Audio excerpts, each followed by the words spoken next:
He was the only survivor of a terrible shipwreck in an uninhabited island.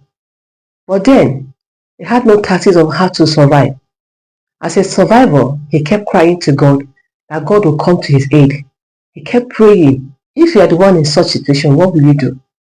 And will you just give up your life?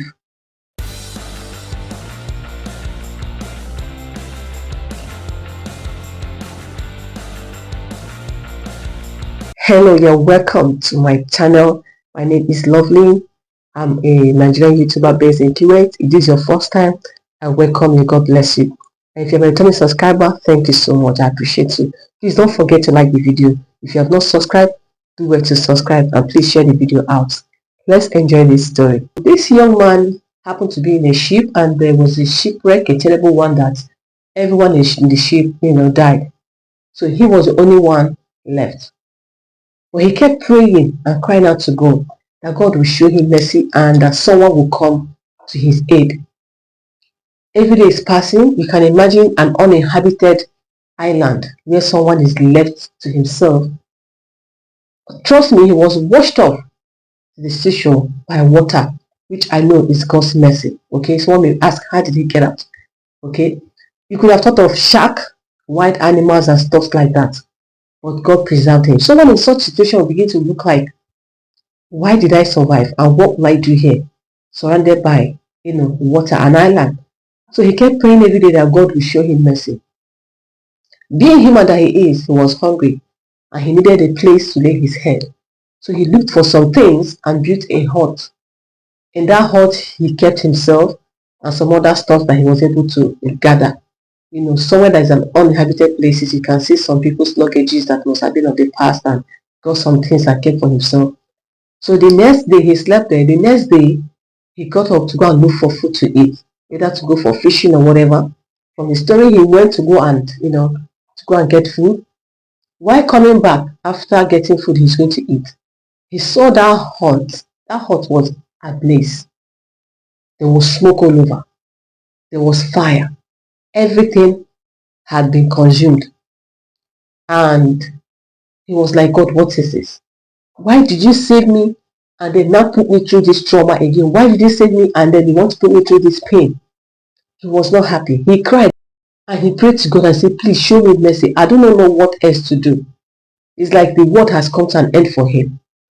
After all said and done, just that same evening, a ship horn was blowing and the ship came to where he was. He asked the seller, how did you come to my rescue? How did you know that I'm here? And the seller said, while we were on our way to the east part, we saw your smoke signal, and that is why we came. We knew you were here. The smoke is burning hot, generated the smoke that signaled the seller of another ship that a human being was there. And that burnt or burning hot was a pain for him, was a loss for him, was his hope being dashed out. But that was a signal for another ship to come for his rescue. Now then, there's a lady. This lady has been married for 4 years and no issue yet. She kept trusting God for a child. So on this particular day, she had prayed and she had peace. So she began to feel some, pregnancy symptoms, the changes in her body. So she was filled with joy that she's pregnant. She did the house pregnancy test. It was negative. She said, no, let her go and use blood. That is more predictable. So she went to the hospital. Getting there, she did the blood test. Another lady she met also did a blood test. So the two of them, the result came out and was presented to two of them. But don't need this thing. The common thing among them was that both of them began to cry. Why were they crying? One of them, the result is positive. The other one, the result is negative. Now, this lady is crying because her result is negative. Why this one is crying? Because her result is positive.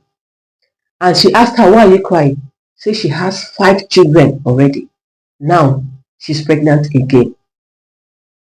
She's pregnant for the 6th child. That is why she's crying.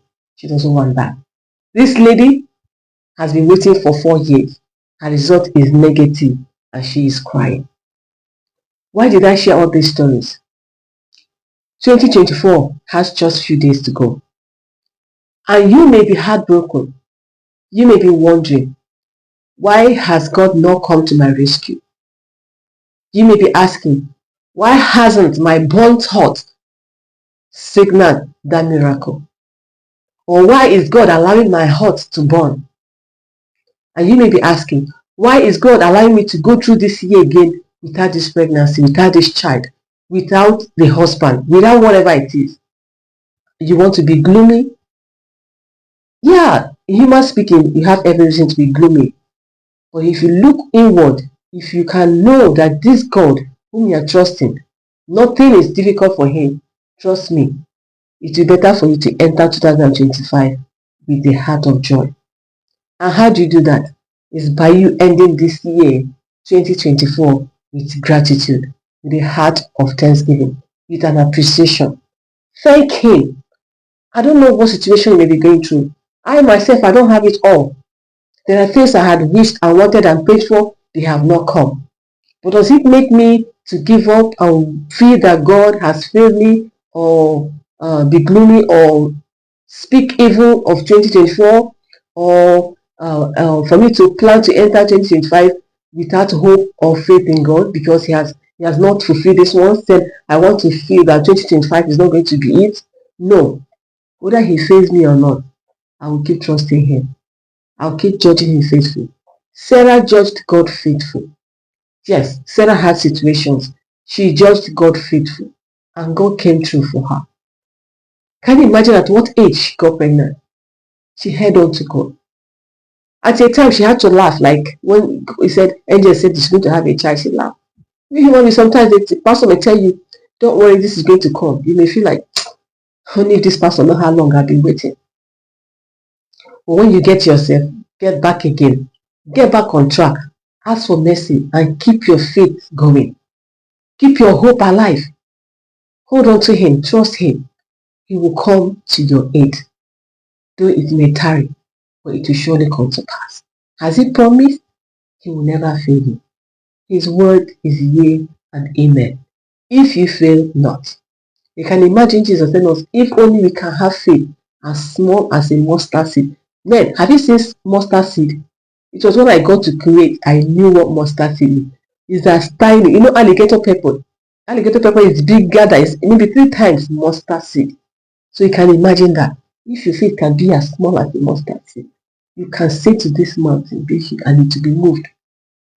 It may tarry, it may take long. But please, I want to encourage you to enter 2025 with a high spirit, with a high hope, with faith in God, all stayed on him, with a heart of gratitude. Thank him. The year is ending. Do something. Show love to people. It's a month of love. Jesus came. He's love himself. Show love to people. Okay? Don't be rigid and gloomy to yourself because things didn't work out the way you wanted. No. One of the ways also to keep winning is by what? Giving. Give to people around you, those that need your help. If you can, give to them. When I talk about giving, people think of money. It's not only money that you can give. It can be your time. It can be your resource. It can be your encouragement. It can be your clothes that you're no longer using. Just give as much as you can, and it will come back to you. The Bible says, seed time and harvest time, what will never end. If you're longing for babies, take care of babies around you. And trust me, that's the connection to your miracle. God bless you. Please like the video and subscribe if you have not. Share out and stay glued for more videos. Turn the notification bell on. Please, very important. So you'll be among the first people to be notified when a new video comes up. So I'll see you again in my next video. Bye. Thank you.